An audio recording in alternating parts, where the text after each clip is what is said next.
seize the moment.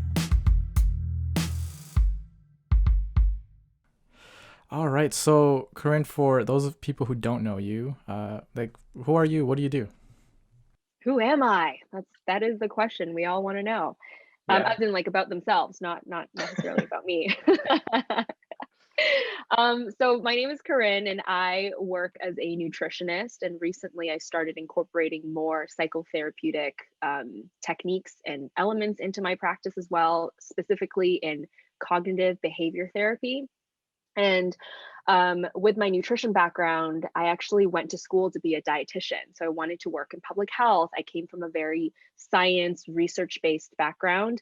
And over the course of my 4 years in university, kind of learned that I didn't want to work for public health. I didn't want to work in an institution like a hospital or seniors home.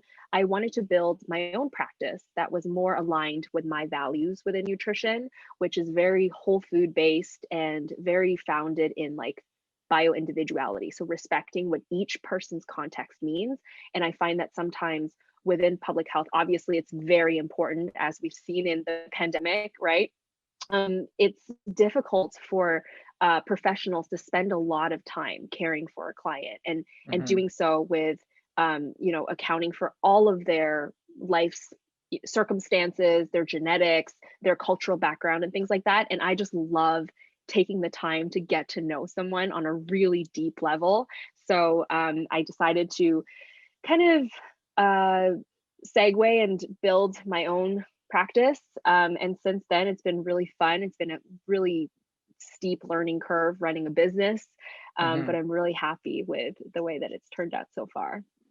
That's really cool. I feel like part of that is like already in your personality though, like that deep understanding of someone. So it's really cool that you're taking it into like your career and having it like help you like treat people better. Because I think about the same thing like in physio, right? Like it's like a person is so much more than just their injury, right? So in your case, it's like no different, I guess, right? You want to understand all these different things that help an individual achieve certain goals, right?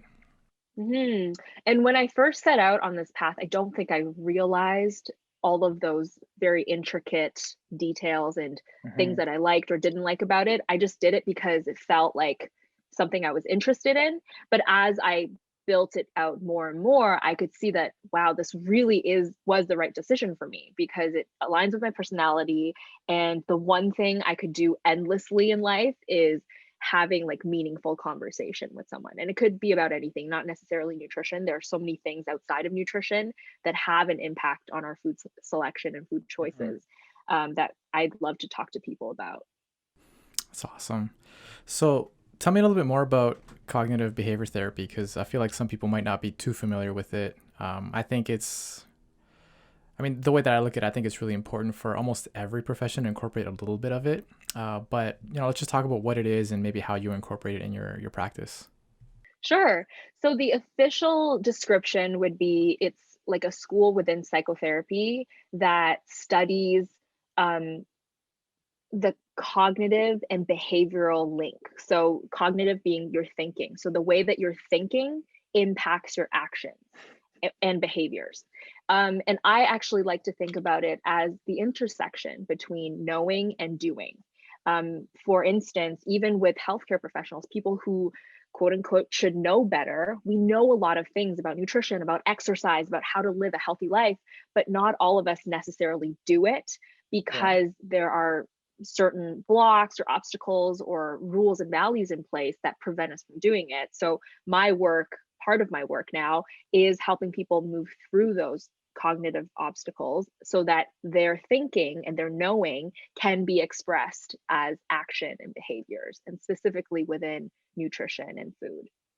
That's cool. How did you come about this? Like, how did you become more of an expert in this sort of thing? Yeah, I first dabbled in CBT as a patient. Actually, when I was younger, I was diagnosed with major depression disorder. And part of my recovery, I had to go see a therapist, a cognitive behavior therapy professional who walked me through these techniques that I found were really helpful. And it just taught me to look at the world and my life in a completely different way. Mm. And in that, I have so much control over my reality. Maybe not necessarily control over circumstances because those involve Mm-hmm. other people and external events, but I always Mm-hmm. have control over how I approach something and what my mindset is. And that was so empowering because I had no Yeah. idea that you could see the world in that way at that point. Yeah. Um, It's so mind blowing. yeah, it really is, right? Everything about our universe and our world and our lives happen between the ears. Like they're all in our brain. Yeah. And so, yeah, it's super fascinating. From there, I was able to take away a lot of just elements of it that I was able to apply into different areas of my life. And even when I struggled with disordered eating, the only thing that really pulled me out of that mindset and helped me set on like a healthier path was using these strategies. And so over time, I kind of decided, this is something that I feel like, as you said, everyone should know. And I want to be a purveyor in that. So I recently enrolled myself into a program at Laurier University for postgrads Mm-hmm. to attain this certificate essentially. That's really cool. And was this certificate for like professionals? Is that kind of how it was like it was who it was promoted for? Yeah, I think they marketed it as for mature students, which means, usually this is their like part of their career or it's their second career. Yeah. And yeah, it's cool to go to school with adults. Wait, Like why do you say people that that?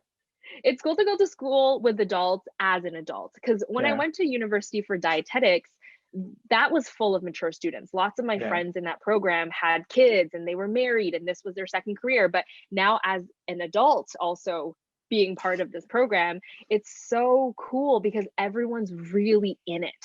Like Mm-hmm. Mm-hmm. now that they're not relying on OSAP to pay for this, or there's more stakes and they feel more passionate about their job and they Mm-hmm. see the value of a program like this, everybody's so engaged. They all want to ask great questions. They want to really give it their all on group assignments. I'm like, what was I missing in university? Why wasn't I like this? I could Yeah. have taken so much more advantage of my education. Yeah, I think for some people it's that mind-blowing part that you mentioned about like discovering this like how you have control over certain things and there's other things that you just can't control. So like, those things matter, but what matters more is how do you approach the situation? How do you think about the situation? It's funny, you were saying how the thinking when you were describing cognitive behavior therapy, how the thinking and how that affects behavior. It just makes me think about when I talk to patients because I always have a little like chat, like especially when someone comes in there and they have this negative mindset about I've had this injury for X number of years, it's never going to get better, but I just want to get to X so that I can do this activity. And I, with that kind of person especially, I'll take a moment and I'll be like, you know what, and maybe I don't give it enough credit, but I always say, I don't want to sound too cheesy, but thinking really matters. Like if you think you're not going to get better, you probably won't. If you think you are going to get better, you probably will.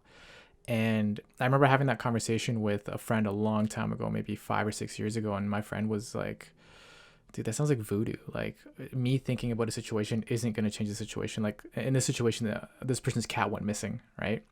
And I was like, instead of thinking the worst about your cat, instead of thinking my cat's like dead or, like the worst case scenario, let's think positive.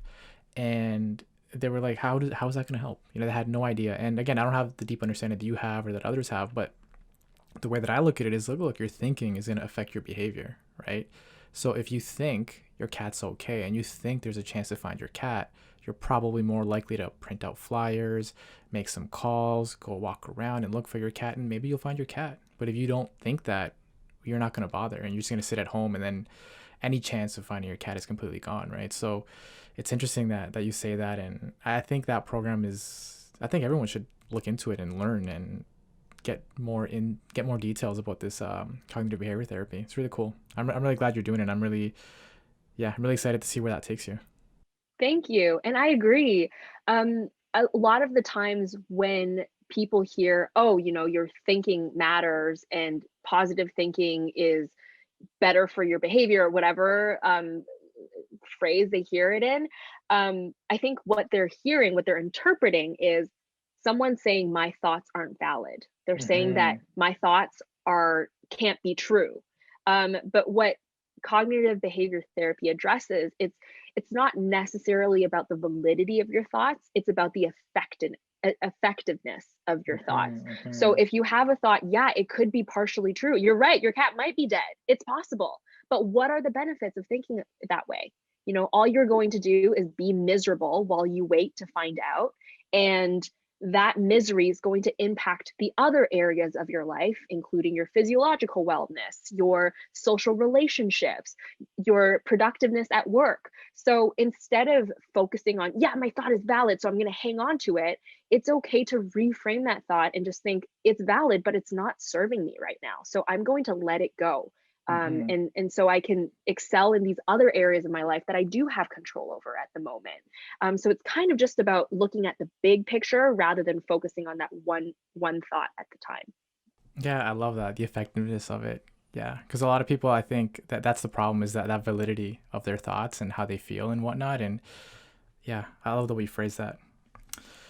So when it comes to nutrition, like, at least from my perspective, and obviously I'm not an expert, right? But I find there's so much conflicting evidence, and I feel like, you know, you're an expert, you dig into it very, very deep, so you have a much better understanding. But what's your take on that, and how do you feel about that? How do you approach it, rather, as a professional, when you know, one day eggs are good for you, one day eggs are bad for you, and maybe sometimes you're good, sometimes you're bad. Like, that's just an example that I heard from before. If you want to get really confused about nutrition, just Google eggs, if they're good for you or bad for you. Prime example. Yeah, and predominantly it's more so talking about saturated fats and dietary cholesterols if you want to go deeper into the rabbit hole. But when it comes to sifting through the white noise and the information out there, I always say, you know, first of all, context matters. We've said that 1,000 times within the diet culture already. But also, you have to understand that research isn't always 100%. Like, if you understand what goes into like a research study and the way that they've set it up and the way that hypothesis, analysis is executed, you'll understand that very rarely are results always 100% of people experienced detriments from eating eggs and then 0% of people thrived from eating eggs. It's never that clear. They always look at like significance and deviations and statistical values like that. So what that tells me is this might be true for some people, but there's still a group of people that maybe this isn't completely true for.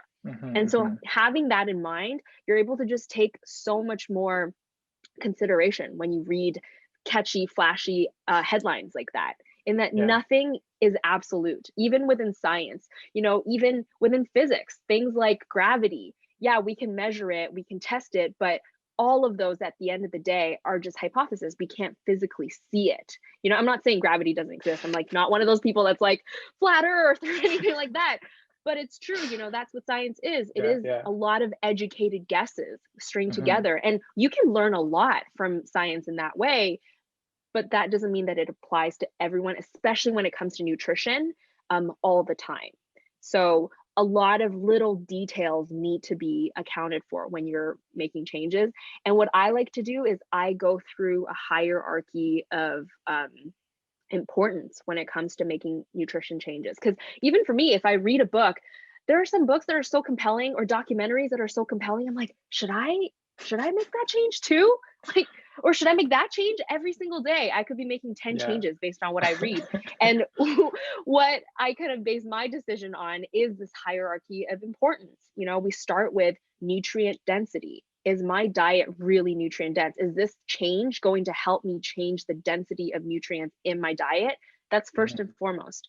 And then once I feel good about my nutrient density, then I look at macronutrient portions. And then I look at, do I need more protein, fats, carbs? What are the benefits of each? What does my lifestyle look like right at the second? Not even a year ago. That was before the pandemic. That was a different life. Like, I'm looking at my life right now. And then after that, the next most important thing, and keep in mind, these are in order of most important to least important. The next most important thing are lifestyle factors. So is my life set up in a way that I'm able to make good food choices and that those are easy and convenient for me?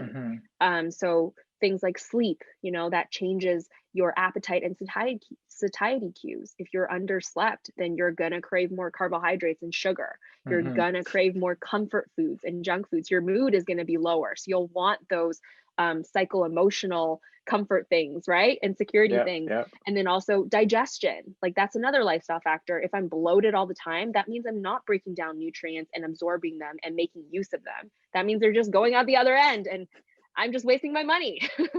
And then there's also things like, exercise. That's huge too. Exercise, recovery, rehab. Is my body moving well? Am I using energy? Am I building muscle mass? And the next in importance is nutrient timing. And then last but not least, supplementation. I find diet culture, most people, they start at the end. They want to Yeah. address nutrient timing. They're like, is intermittent fasting good for me? And for me, it's like, it's not that it's not important. It's just that there are more important things that you probably need to address first. If you don't know how to cook at home, if you don't know how to read labels and watch out for vegetable oils, additives, preservatives, and if you don't know what a vegetable is or what a complex carb versus a simple carb is, maybe don't start at the end of that line. Maybe start addressing these fundamental things first. And then, yeah, nutrient timing could make a big impact for you at that Mm-hmm. point. Mm-hmm. And then same with supplementation. It's like the very last thing that you should be addressing and thinking about. So if I read an article about like this flashy new superfood or like this crazy adaptogen someone discovered, that's cool, but am I addressing all the things before it? And then I can maybe try adding that supplement to see if it improves my energy or sleep or something in some way. Mm-hmm. Does that make sense? Yeah, and I love that approach. It's definitely, it takes a lot of work, and I think that's why a lot of people probably start at the end. It's like, oh, I heard vitamin D is good for you. Let me just pop some vitamin D pills, for example, right? As opposed to like understanding all the things that you mentioned. I love that approach. It's again, I think it's a harder route, but I think it's the right way to go at the end of the day. And I love how passionate you are, by the way. You sound like me when I'm talking about physios. For, for anyone who sees the video, there's a lot of arms moving. I think the other thing, I mean, you can correct me if I'm wrong, but I think you talked about it in the beginning, is just how different people are, right? Like that is taken into account, I think, through all those steps, right? Yeah, I agree. And even for different people, the order of those steps might change. If you're someone who lives with a genetic disorder or you have type 1 diabetes or something like that, then maybe you do need to worry about supplementation or Mm-hmm. nutrient timing. You want to time your blood glucose levels in a certain way so you're not dipping or crashing or it's not getting dangerously high or low. So that order varies from person to person, but the order that I listed out works for most people who are Mm-hmm. healthy and just want to live like a healthy, long life. No, it's really cool. Again, I love that approach. It's really great. So I guess based on that, like there is no like one best diet, like the keto diet or the paleo diet or whatever. Like there's no one best diet, right? No, there really isn't. Yeah. It's funny you bring up the keto diet. One of my affiliates is a neurology clinic, one of the best in Toronto, actually. It's called Toronto Neurology Clinic of Toronto. There we go. And through that opportunity, I was able to work with a lot of patients with seizures and epilepsy and neurological disorders. Mm-hmm. And one of the therapeutic protocols is putting them on ketogenic diets or modified Atkins diets as like a medical intervention. So Mm-hmm. my lens of the keto diet is very much through like a therapeutic medical lens versus weight loss, fad diet, it's the next thing to do kind of thing. um, and so even within that population, people whose lives or their well-being depends on this dietary change, the keto diet needs to look different. Some people within their Yeah. culture, eating carbohydrates is huge. It's really Mm-hmm. hard for them to cut it out completely or like drastically. So we need to approach it in more increments and baby steps essentially for them. And then there are other people where it's a really easy switch because maybe they're already plant-based. And so it's not such a big challenge for them to cut out a lot of the processed foods that have carbohydrates in them. And etc. So yeah, even within that population, every person is different. Mm-hmm. Yeah, I've heard about the keto diet and how it affects the brain. Obviously, I love physiology. I could talk physiology all day. Same. But how? Well, let's talk about it then. How does the keto diet affect people with neurological issues? Let's say, like why would it help someone who has seizures? Let's say. Mm. So the brain is an organ that exclusively uses glucose and or carbohydrates for Hmm. energy. And in the absence of glucose, your body has this compensation mechanism that produces ketone bodies, which kind of replaces the need for sugar incoming through your diet. And I don't think the exact mechanism is well researched or it's completely understood right now. But Hmm. what a lot of research, specifically working with children, indicates is the ketogenic diet or anything that's really high fat, low carb, and moderate protein tends to promote like just healthy function within the nervous system and reduces the frequency and even intensity of seizures. That's really cool. Yeah, because yeah, I hear so many people just doing keto for like as a fad thing. You know, it's like they're just trying to get healthy or lose weight kind of thing. And when I look into the research, a lot of the research that I find is it talks about the brain and the neurology and how it can be effective for people who have neurological disorders. It's really cool stuff. All right. You're also very much into kombucha, right?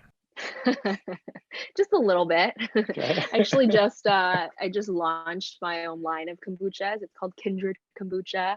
Nice. That's targeted for pre and post workout for athletes, Mm, actually.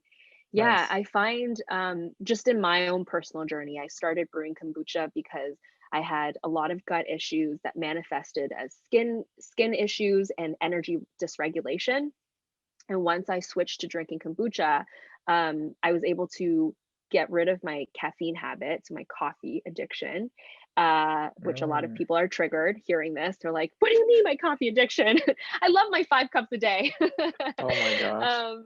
Yeah, and when I switched over, I just noticed that my skin cleared up, my gut, I was so much less bloated, and I had way more energy for workouts. And I started brewing because I was buying kombucha every day and it was getting really Yeah. expensive. And also at the time, this was a few years back, when kombucha wasn't as readily available, a lot of the store-bought stuff was just so sweet and so carbonated. And it got to a point where I was like, I feel like this is like drinking pop, this Yeah, can't be yeah. healthy. So I started brewing my own and discovered that home brew or small batch made kombucha is so different from the store-bought stuff. How It so? I so it's much less you can control how much sugar is left Mm. in the end, so I like it quite tart. Hmm. And there's much less carbonation because a lot of the bigger companies will pump artificial carbon dioxide into their product to make it more bubbly, kind of like pop. Hmm. Um, and I find that that sometimes actually upsets my stomach if I drink too much of it. So I started making my own, and then eventually I started teaching workshops on how to do it. And what I found with workshops is people love to learn what goes into making kombucha, but to continue to make it like day after day, year after year, whatever, is really difficult for people. They just don't want to go through the process of having this like smelly fermentation SCOBY setup in their kitchen, whereas I love it. So I just started brewing more and more of it and giving it away to friends. And slowly more people are just like, you should sell this. After hearing enough of that, I was like, okay, I'll sell it. And I just finally like launched this line of kombuchas and Good for it's you. targeted. Thank you. And the reason why I've chosen to target the workout niche is because I find after workouts for me specifically, if I try to eat anything, I'm going to be bloated. Yeah, I found that adding like 4 ounces of kombucha after my workout just gave me the perfect assist to digest proteins. And then it also has a little bit of like sugar in there, natural sugar from fruits Hmm. that I use to sweeten it or flavor it, to just give me some carbs for post workout recovery, which we know is very important. Of course. You said that it helps or that it helped you kick the coffee habit. Is that just you or is that a thing that like kombucha can actually help with? Um, so it physiologically, no, but behaviorally, yes. Oh, I In see. that, yeah, so kombucha is a fermented tea. Depending on the kind of tea that you use, you can control the caffeine level. So if you use a white tea, it's going to have very, very low caffeine content, almost negligible. And if you use something like a green or black tea, it might have higher levels of caffeine. And even in those higher levels, it's going to be a much gentler kick of energy. It's not going to be like the jittery, anxiety inducing feeling of drinking coffee, which I am prone to anxiety, actually, anxiety disorder. And so drinking coffee was definitely a crutch for me to get like that stimulating fix. Yeah, so it helped me in a behavioral and social standpoint because I loved having a beverage in the morning. But I think at the physiological level, probably not much evidence to support. I see. Okay. I was just curious because I know a few people who could use some help with their coffee habits. Like they just, like you said, 5 cups of coffee. I'm like, I can think of a few people. Yeah. Are you asking for a friend right now? No, actually, I think I'm one of the weird people who, well, like thinking about, I guess, drinks in general. Like I didn't start drinking until I was 22. I was just totally against it. Wasn't a big fan of it. And then I went through a nasty phase of drinking in my early 20s. And then I stopped. I was like, this isn't me anymore.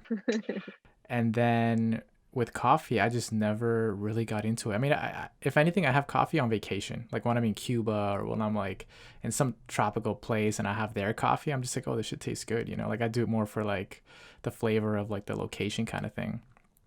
But no, I've been lucky. I've never really developed an addiction, or I don't really drink coffee. For me, and people are going to hate me too for saying this, but I'm like, if I need coffee, I should probably sleep more. That's sort of the way that I look at it. And I don't know how much we've talked about sleep, but I love sleep.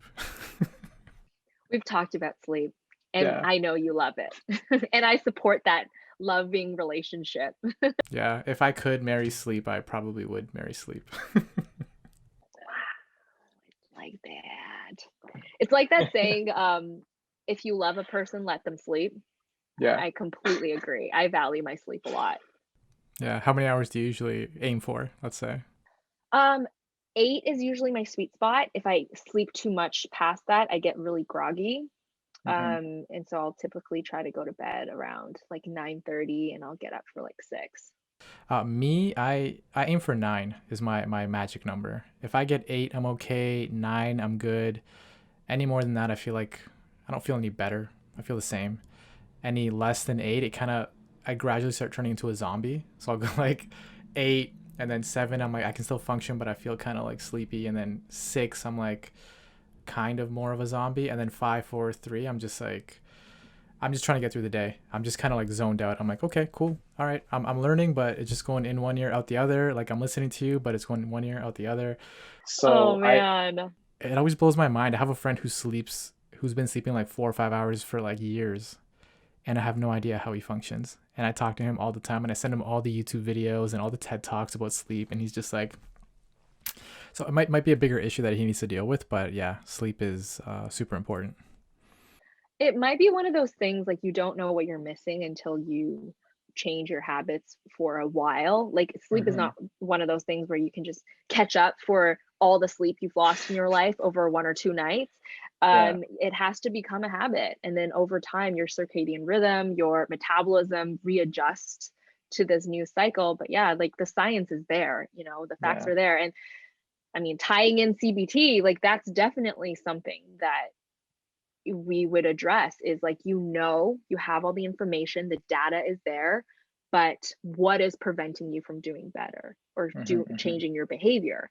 And for some people, it's like so deeply rooted. I'm not saying this is the case with your friend, but I can think of a few instances where for people, it's like about their core values. They're like, if I'm not productive, if I'm not pumping out this amount of work every day, then I'm not a worthy, effective person that's worthy of love. And that's so deep, right? And you have to get through all those layers to get to that core value at the end of the day. But once you understand that, you can be like, wow, I value my productivity so much. I'm not even letting my body rest. And as soon as I see it framed in that way, that's when it becomes more impactful. And that's when knowing turns into doing. Yeah, it's really interesting what people value. I think you and I we're in similar communities in the sense that people are very health conscious. but I have friends in like the financial side of things and people who are just in business and all that stuff, and they value, like you said, productivity, right? They're just like, I don't care if I don't sleep. Like I sleep just enough so I can make money, kind of thing. Wake up, make money, kind of thing. And it's interesting. Were you born here? Is your family, like, are you from Canada? No, I was born in China and Okay. we moved here when I was eight and a Yeah. half, nine. So I bring that up because I was born in Ecuador too, so I'm an immigrant as well, and the immigrant mentality is very much. I mean, I don't know if it was the same for your family and your culture, but it was very much like you come here to work, you come here to make money, you come here to, like, you get a better living, kind of thing, which I think is fair and I respect. But that's sort of where I first noticed, like, okay, I'm being told that I probably shouldn't sleep as much as I do.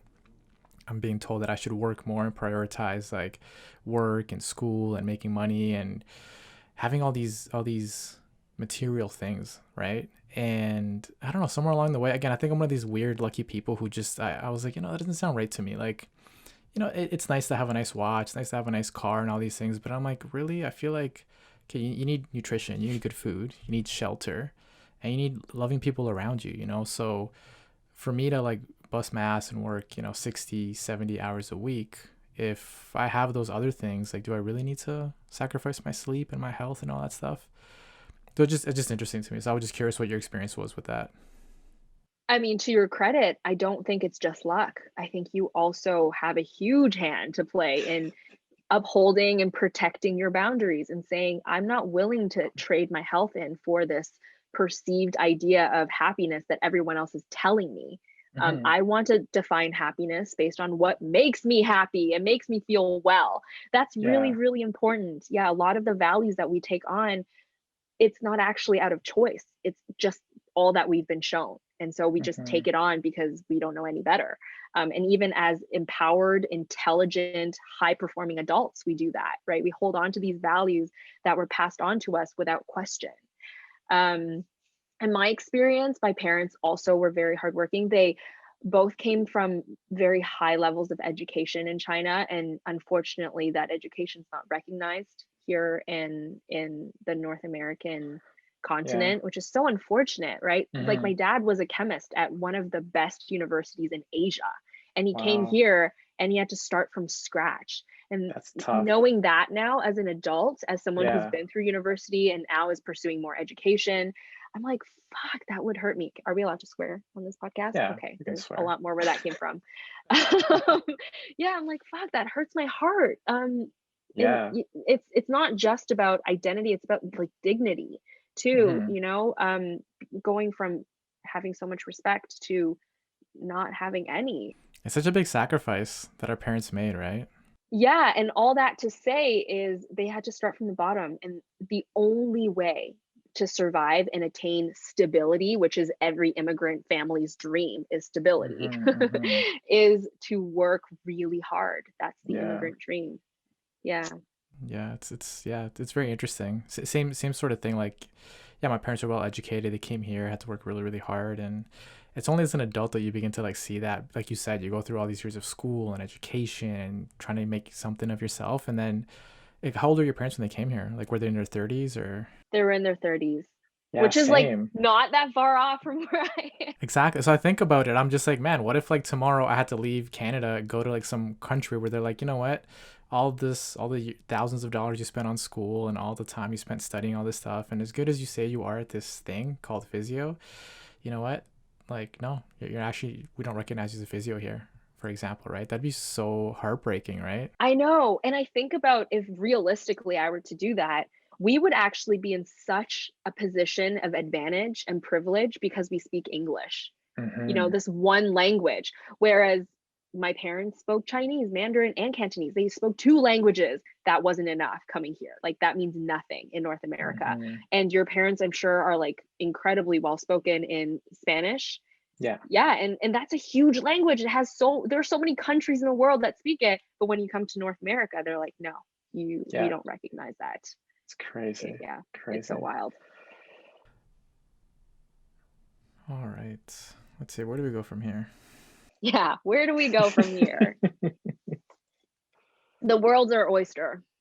Mm-hmm. Mm-hmm.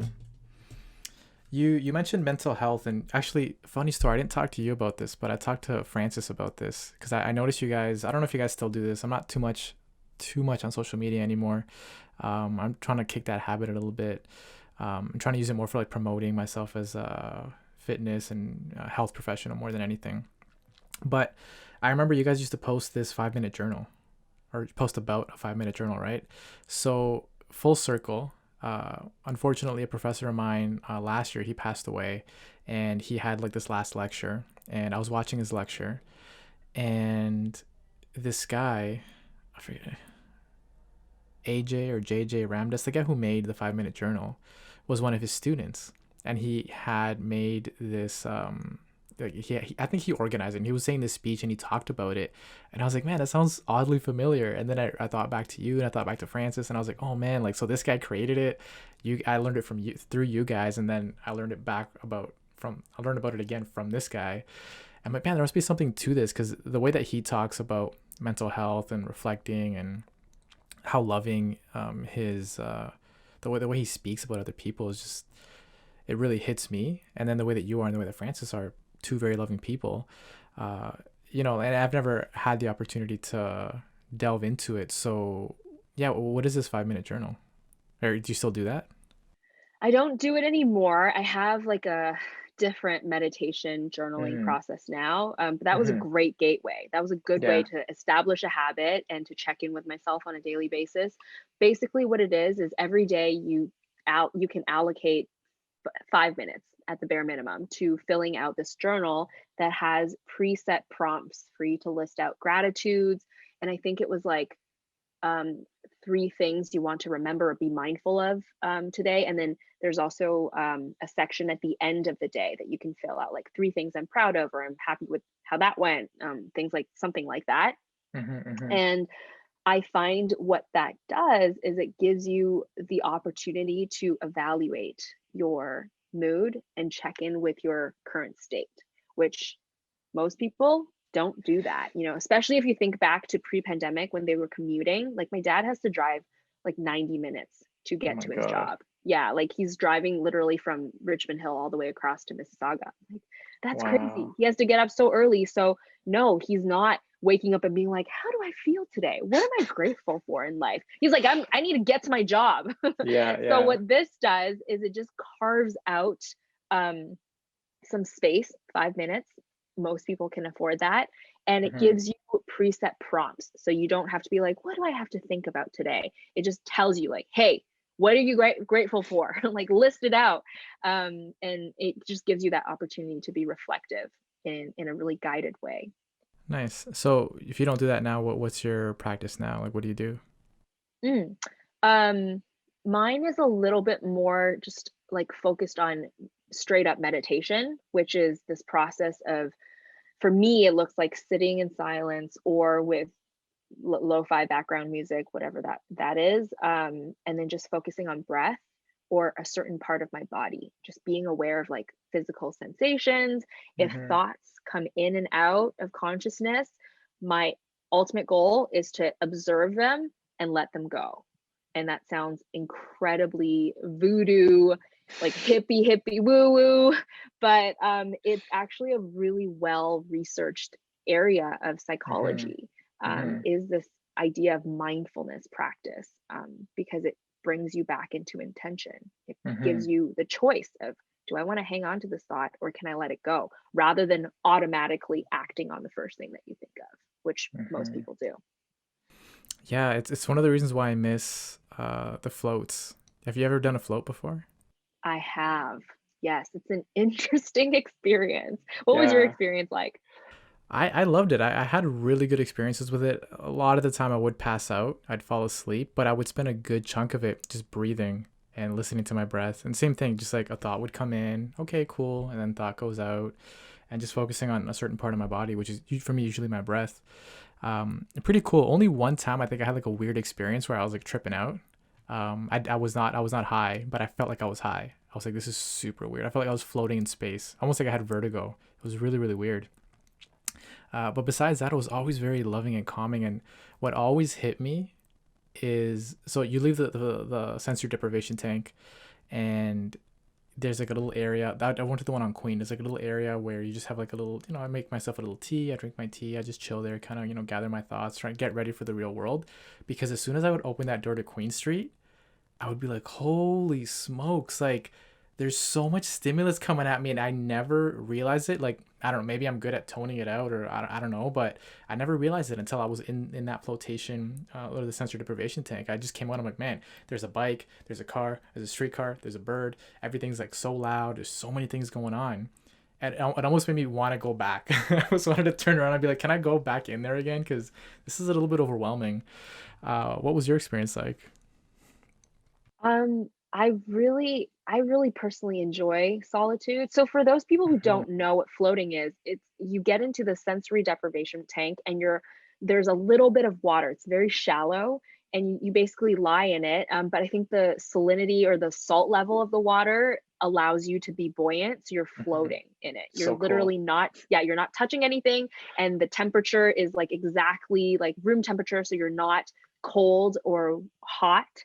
And then there's no sound, no light, nothing coming in. You're just alone with your thoughts and your physical sensations, essentially. And oftentimes, I find that meditation for me now, I'm able to tap into almost that same like Mhm. mind space or headspace. Mhm. Um, it's where I feel like I'm detached from my body almost, and I'm Mm. just like consciousness. Like I That's don't so think cool. about it's so crazy. Like sometimes I'll be Yeah. in it and I'll be like, this is crazy right now. This is Yeah. wild. Yeah. And it just also for me makes me more aware of how much our reality is between our ears, right? Is in Yeah. our head. Yeah. Yeah. Is like sometimes that physical sensation is completely detached from your brain and you're still existing at that point. Yeah. It's crazy how philosophy and these thoughts that you're talking about start to become more prominent, at least the older that I get. Because when I was young, I was just kind of like, like I never had these deep thoughts. I never started to think about the universe and my mind and just the way that our reality and how my reality is different than your reality and everyone else's reality, for example, and how the focus on the things you can control really has a huge impact. If I focus on other things, I could be super sad and depressed. If I focus on the things I can't control, I can, it's the possibilities are endless, and it's something again I thought was kind of voodoo and hippie and didn't really make sense. And now the older I get, I'm like, man, if I really put my mind to something and I keep thinking about it in a very positive way and I work really hard at it, I can actually make it happen. And this is just again endless possibilities. It's really cool. But yeah, I miss floating. Yeah. Well, my question for you is why do you think when we're younger we kind of just take things for at face value? Like what do you think prevents us from asking those questions and being curious and being like, why is that way? Who made it this way? Like things Yeah. like that. Well, personally, for me, I was always told to not ask questions. Like I grew up in this. My dad was in the military, so he was very strict, right? So he was like, do this, no questions. Do that, no questions. If I ask a question, why are you so nosy? Like. So I grew up in this kind of like just listen to what you're told from an authoritative figure, is the way that I was raised.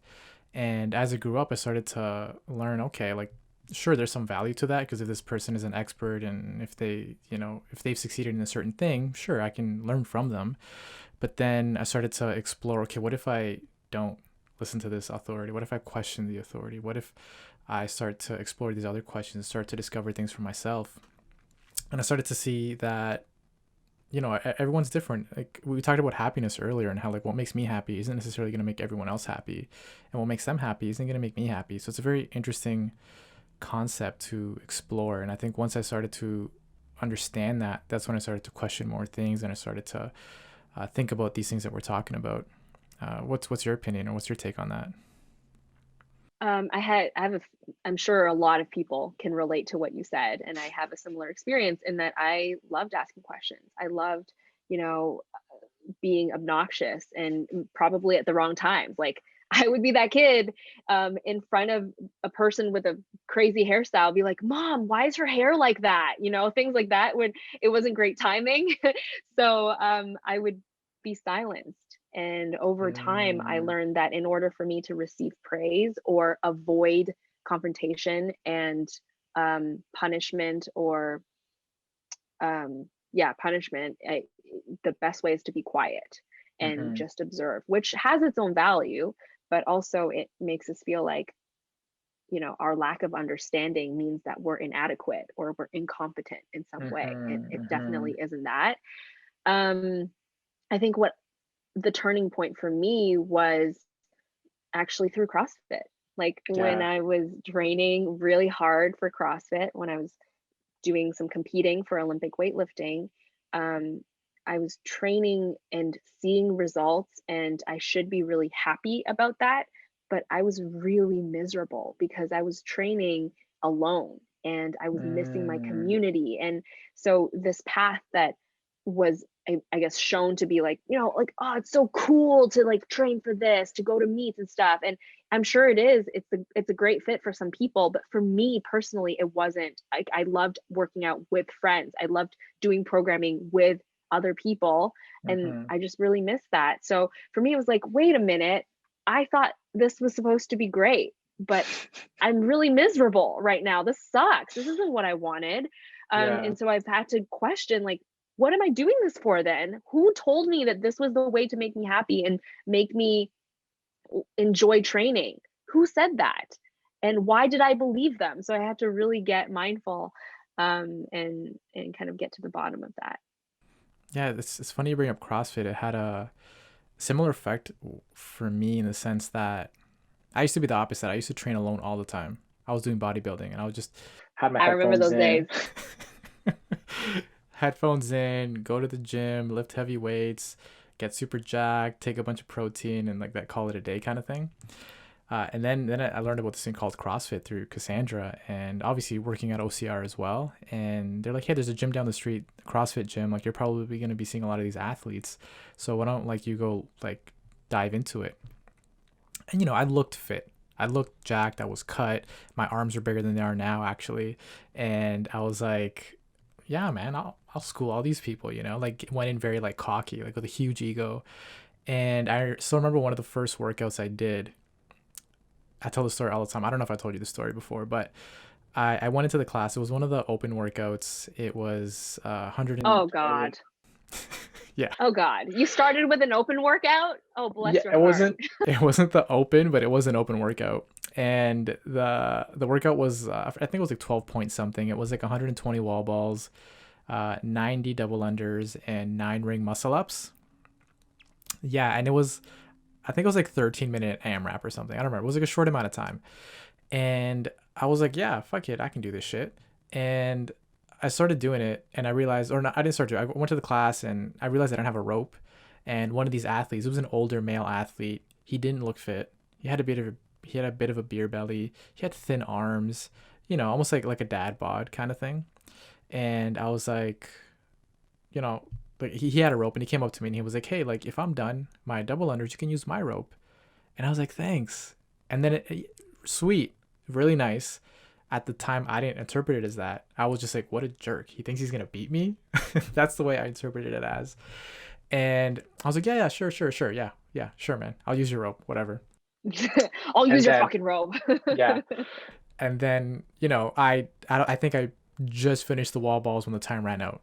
That's it. I didn't even get to the skipping rope. This guy was doing muscle ups at the end of it, right? So that's when I was like, how did he do that? How did And that happen? how, yeah, like how did I not do that? Like it just totally blew my mind. And the way it affected me, I was like, okay, like I need to stop being so egotistical. I need to come in here and just be like, come in here with a very humble attitude. I need to come in here as a student. I need to come in here and just learn. And it really changed my life because prior to that, all I wanted to do was to get to this land of no obstacles. I wanted to get to this point where I was just chilling on a beach, drinking whatever beverage I wanted to, and just soaking in the sun and eating all you can eat or whatever, and looking jacked as hell, right? That's all I wanted. And I realized through CrossFit that's that there's something better, which is embracing this challenge, right? That we call life, because there is no land of no obstacles. I mean, no matter how, like, what kind of mindset you have, I feel like there is no land of no obstacles. You're always going to see these obstacles get in your way because that's just the way that life is. And it's what you do with these obstacles. You know, do you look at them and say, holy smokes, that's a big obstacle, I'm not going to overcome that? Or is it, this is a big obstacle, I'm going to overcome it and I'm going to learn some things along the way? You know, it's going to be difficult, it's going to be challenging, it's not going to be easy, but hey, like nothing's really easy. Nothing that's worth it is easy anyway. And that's sort of the lessons I started to learn through CrossFit. You know, like I remember my first goal was let me learn how to do a ring muscle up, and I learned one, and I was like, hey, this is great. Let me learn how to do two, three, four, five, and then just keep going and learning all these different skills. So it's funny how CrossFit has had this impact on us through our lives, right? Oh yeah. I found CrossFit at a very formative time in my life. Like I was I think like 19 years old, and at that time, you know, you're just becoming an adult and you're Mm-hmm. thrust into society, you're developing independence, you're starting to develop an identity away from all you've ever known in high school, middle school with your parents and etc. So it was great to have Mm-hmm. a community of strong performance oriented people who knew how to work hard and who also knew how to Mm-hmm. have fun. That was Mm-hmm. really really important role model for me at the time, and so I'm incredibly grateful for the people that I've come across through CrossFit. And just hearing your story, like I think it's still possible for you to sit on a beach and be jacked and eat whatever you want and hang out, but you are going to be a different person in that Yeah. scenario. You know, you could still end up in that setting. It's just that Caesar's going to be a different person. You're going to be so much more grounded, Mm-hmm. you're going to be more Mm-hmm. present, you're actually going to enjoy all the beauty that's around you versus worrying about like, do I look jacked? Can I eat this? Like things like that. And that in my experience is what happened. I've done a lot of things that I've always wanted to do, but Mm-hmm. I was a different person experiencing them, and I'm grateful. Yeah. Yeah, and I also want to do more. I don't just want to be on the beach. I enjoy it. I enjoy it, but I feel like that would get boring after a while. And that's what CrossFit kind of taught me is like going through these challenges makes life so much more interesting. Like I never thought in my 30s I'd learn to walk on my hands. Like, you know, like it's so weird. Like for us as CrossFitters, like it sounds like, oh, that's cool because it, you know, it's part of the sport. But for people who don't do the sport, they're just like, why would you learn how to walk on your hands when you're 30? Like it's so random, but it's like that challenge of seeing, okay, I worked really hard, I spent this many hours and days and months working at something, look at what can I achieve, what I can achieve, and I can actually achieve more than this if I really put my heart and mind into it, right? Yeah, It's totally. really It neat. starts with a handstand or a handstand walk, and then it turns into changing the world in some way, like teaching the world something or impacting someone's life in a positive. Like the ripple effect is so much greater than Mm-hmm. that. And it starts with something as trivial, quote unquote trivial, as learning a movement in CrossFit. Yeah, it's really, really neat. It really showed me how to reflect and look at things a little bit different. Yeah, what was interesting was what happened last year with all that stuff that the ex CEO said, and how he got yeah, it was terrible, right? And I think so. I'm happy that everyone said something, everyone made a stance. You know, a lot of gyms de-affiliated just to say, hey, like we're actually not going to put up with this BS, and I think that was great. And even the top athletes, I think, were some of the first people to do it, which I think was also great. But even just talking to you, like it's much more than just one person, in my opinion, and it's tough to walk away from. So the reason why I bring this up is like the Open's coming up, and I've been kind of conflicted in terms of like, okay, should I do the Open? Should I not do the Open? Like, and I think about why I've done it in the past and how it's helped me in the past. Like it's helped me push myself a little bit more and achieve certain goals and learn this whole challenging thing that I just talked to you about, like embracing the challenge. But then on the other hand, I'm like, man, but this guy did some really said and did some really nasty things. Um, I don't know. How do you feel about that? Maybe that's the deep question, but It's not that it's deep, it's just I haven't really followed along with the changes since. hmm I was definitely outraged and embarrassed even, you know, as someone who yeah. used to do CrossFit. It's not even like I'm an affiliate owner or I'm not like actively only going to a CrossFit gym. I do yoga and I run too, like all these other hmm things. But I felt embarrassed. I was like, Yeah. fuck. Not just embarrassed because like he said something stupid, but that systemic racism is so deeply succeeded within CrossFit culture Mm-hmm. and the business. And I didn't do a lot to, to change that. Even when I was working or coaching in a CrossFit gym or working out there actively, I think there are probably so many moments where I could have done a better job of being anti-racist and standing up for people that are more marginalized, that might be excluded or that felt uncomfortable within that culture. This idea of like being pro military and pro civil servant with naming hero watts, I didn't even think of that. And that is my ignorance and privilege of not having to be aware of that or think of that or being triggered by that. So Mm-hmm. that's what that kind of brought up for me. Since then, I have heard of some gym owners who are satisfied with the changes that they've seen in CrossFit, and they're hopeful in the future of this sport or business, that it's much more mindful in terms of its anti-racism efforts. I can't speak to it just because I haven't really read up on it in Mm-hmm. the recent Same. months. And the open used to be so freaking important to me. Like that workout Yeah. you described with the wall balls, double unders, and muscle ups. That was Yeah. that came out the first year I did the open, I Oh, believe. wow. And yeah, and I didn't get through the wall balls and I cried after. That's how much I cared about it. Now looking back now, I'm like, that's so stupid. Why did you cry? Who cares? You weren't going to the games. Like, who gives a shit? But yeah, I like cared about it so much. And now it's just funny to see like the open really doesn't mean that much in my Yeah. relationship with The grand. exercise. Yeah, yeah, yeah. Cool, cool. So Karen, you've got your nutrition, no, you're a what, dietitian, how do you say it? Dietetics. Dietetic. Okay, my bad. Dietetic, entrepreneur, CrossFit coach. You're still coaching or not really? No, I haven't coached in a very long time now. Okay, so not coaching anymore. You were a weightlifter competitively. You done some comps, right? I have done some comps. I have a Awesome. singlet to prove it. You have your podcast, Booch, please. Booch Please podcast, which you need to come on. I will definitely. And you're a Lululemon ambassador, correct? I am. Yeah. Yeah. You know what? Before we wrap things up, tell me a little bit about that. Like, how did you come across that, and what does that entail, like on your end? Like, what do you actually do? Yeah, I get a lot of questions about it. I think it's a Yeah. quite an ominous title, very, very Mm-hmm. vague. But it really isn't. I'm just essentially an ambassador for this brand or this culture they've created. How it started was I used to work for Lululemon at the store level, and after I stopped working there, I maintained a lot of like connections and stayed within the community and did a lot of collaborative events with them, and just yeah, was there to support if they needed me, and just loved the company culture. I loved the Mm-hmm. emphasis on feedback, values, goals, and things like that.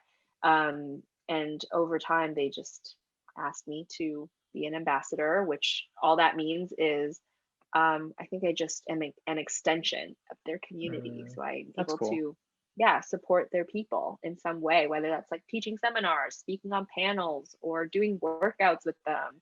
And just, yeah, that's Yeah, it's a really cool company. I really like it.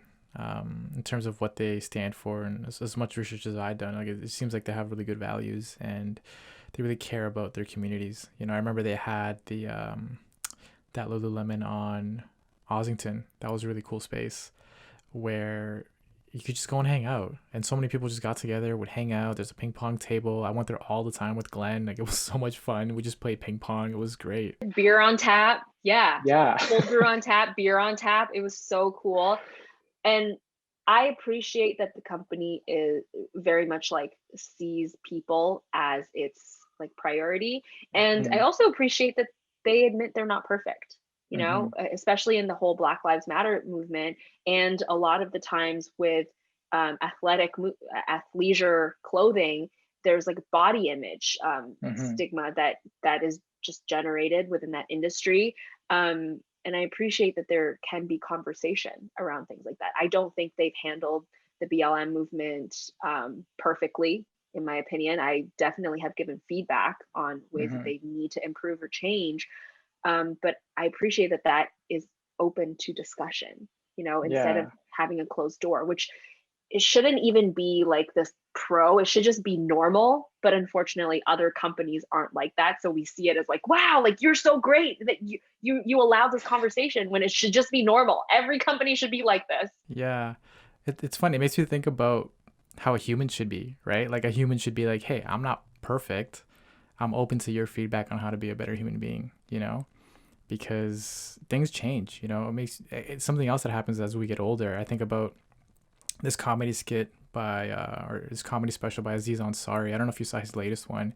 He talks about how, like, things that he did on Parks and Recs and all the writers are okay with, a few years ago, like now all those jokes are terrible and they shouldn't be said and they're very problematic. And you can see that a lot. It's very obvious, I think, in comedy, but I think the same can be said for human beings. Like whatever we say and do right now, our values, our beliefs right now, maybe they're great, maybe they're like perfect and in line with what society says is good, but then 20 years from now it's like, yo dude, like that was really messed up. Yeah. Oh, it makes me think about food, because when it comes to food I think about like factory farming, right? And how, like, it's one of those things that no one really talked about or did much about maybe a few years ago, or maybe a few people were talking about it, and now a lot of people are talking about it. And now we know, hey, that's completely wrong. Like you should be treating, if you're gonna eat animals, like you should be treating them with dignity. You should be treating them with respect. And it's something that I think future generations can look back on and be like, man, that generation was really messed up the way they treated animals, for example, right? 100%. Yeah, I agree. The good thing about technology and social media is that information is so vastly spread and available. And so shit like this can't fly anymore. It still exists, but I'm so glad that a lot of it is coming to light and that people are being educated on their consumer choices, right? And I'm of this school of thought that we vote with our dollars, Mm-hmm. especially when it comes to food. When you buy more organic, local, seasonal foods, you're literally investing in someone else's business and dreams so that they can continue to do that in a cyclical manner. And same thing with local farms and ethical farming. That doesn't only benefit the cows. As a consumer, it benefits you too, because there's so much more micronutrients. You're getting more protein per unit from these meats. So you're getting that bang for your buck, and you're not just paying for a sick, overweight, fat animal. And then also, of course, it impacts our microeconomy and the environment. So there's all these layers of benefits. If we can just see past that initial dollar sign, if you keep buying it, it will eventually become more accessible and less expensive, because that should be the new norm. Yeah, 100% agree. What was interesting to me is I saw this Vox special on fish, and it was, I don't know if you know about this. You probably do, but I was they were talking about how they kill fish, and normally when they fish, they literally just take them out, put them on ice, and let them kind of die. And there's I don't know if it's sushi grade fish, but there's a style where they use like a pig and they kind of like do something very specific that's much more like cruelty free, and that makes the fish more expensive. But they also went through the physiology of it, and they showed, like, yeah, the fish that was stressed out, they cut it open and they looked at the fish and they showed how the insides of the fish looked compared to the fish that was killed less cruel. And that's one of the reasons why, like, the other fish is almost more valuable, because it's like the meat that the people are going to eat isn't as like contaminated, it doesn't rot as quickly, for example, and they use that in sushi, whereas the other fish is more like just like frozen, and like it's kind of like the factory farming of fish kind of thing. It was very interesting because Cassandra's pescatarian. I tried going pescatarian for a while, but I realized that my body needed more than just that. Like I was just always craving chicken and meat. Something recently, I've been craving red meat as well. But that's why I started looking into it and exploring it. Did you like, do you know anything about that, or what's your experience on that? I'm not very familiar with fish. farming, just because that's not really local here in Ontario. I could be completely wrong. But yeah, I know I understand the value of wild caught fish. That's about it. But that's certainly very fascinating. I would love to learn more about it. What's the name of the documentary? It was like a little short little special by Vox. I'll send it out to you. But I guess the same could be said about any animal, right? Like if they're like cruelty free kind of thing, like what you take from the animal is going to be more valuable than if like they're stressed out of hell, right? Yeah, I appreciate a lot of like I was vegetarian and vegan for 5 years, and I appreciate the like ethical concerns about raising animals. I agree, like factory farming is atrocious, but I also don't completely stand with people who shame people for eating meat either. Eating meat is a big part of a lot of cultures and traditions. It's how we feel connected in family settings. You know, I love cooking with my mom, and she eats meat. Her grandmother ate meat. That person's grandmother ate meat. So all of these recipes being passed down, that's part of my heritage. I don't want to give that up. But what I could do is be responsible in sourcing these meats and making sure that I order from places like True Local or go to farmers markets. Yeah, and I just don't believe in shaming someone else in their nutrition choices when it's so personal, and there is a way to do it in like a sustainable and environmentally friendly manner. I just read this book by Rob Wolf called Sacred Cow, which is about the ecological impact of raising animals the right way. He argues that there's actually a lot of benefits because cows are able to spread seeds. They cultivate land, you know, when they graze. And that stuff is really important too. We just don't need to be consuming meat in the quantities that we have. We don't need to be clear cutting trees to raise all these factory farms. We don't need that much meat. If we're eating quality protein, we need less of it to get the same amount of protein and nutrients. Yeah, but there's so much nuance to that conversation. It could be an entire podcast of its own. Yeah, I 100% agree. 100% agree. All right, so it's been just over an hour, so let's wrap this up. Let's do it. Tell me what to do. So are you taking new clients right now? I am. I actually have pivoted my business a little bit to work more with trainers, coaches, and healthcare providers like chiros, physios, RMTs, because these are people that I really, really identify with, especially during the pandemic. I've discovered that my model used to be very much oriented around mindful athletes, which it still is, right? I work with people based on like energy and receptiveness and goals. But I find that the group of people that really have all the qualities that I look for in an ideal client tend to be within this category, because they're people who are like really intelligent, they have a base in nutrition, and they value this idea of investing in their health. I don't have to convince them of that. They already know that. So it's my job a little easier, and we're on the same frequency regarding that. Yeah, so that's kind of my demographic. I do have a lot of free resources that I think would benefit anyone. And I also just came out with a 4-week nutrition challenge that's geared towards nutrition beginners. So people that have no idea what they're doing and they feel very overwhelmed by all the information out there on the interwebs. It's called Jumpstart. So I feel like I have something for everyone, but in terms of one-on-one coaching, it's more geared towards people who work in the health and wellness industry. Yeah, and I feel like there is a lot of overlap. Like, just again, hearing you talk about things, I was just like, oh, like that, you sound like me when I'm talking about physio and injuries and recovery and all these things. So how can these people reach out to you if they would like to reach out to you? Yeah, they can give me a follow on Instagram. That's at kombucha.mami, MAMI. Shoot me a DM, or you can visit my website, which is www.kerenchen.ca. And then you can hit me up there or check out my services, get to know me, whatever else. My podcast is Booch Please, and that is on Spotify, or any of the links in my Instagram bios could work. And then if they want to buy kombucha from me, they just follow at Kindred Kombucha. Lots of handles to remember. Awesome. Awesome. Don't worry. We'll put them all up on the screen for people to click on.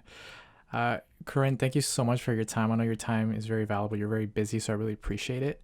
I learned a lot, and I think the listeners will appreciate all the information as well, because you have a very good knowledge base, and I think you shared a lot. So thank you so much.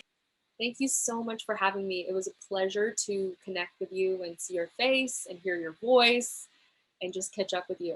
It's always a joy. Likewise. All right. We'll speak soon. Bye.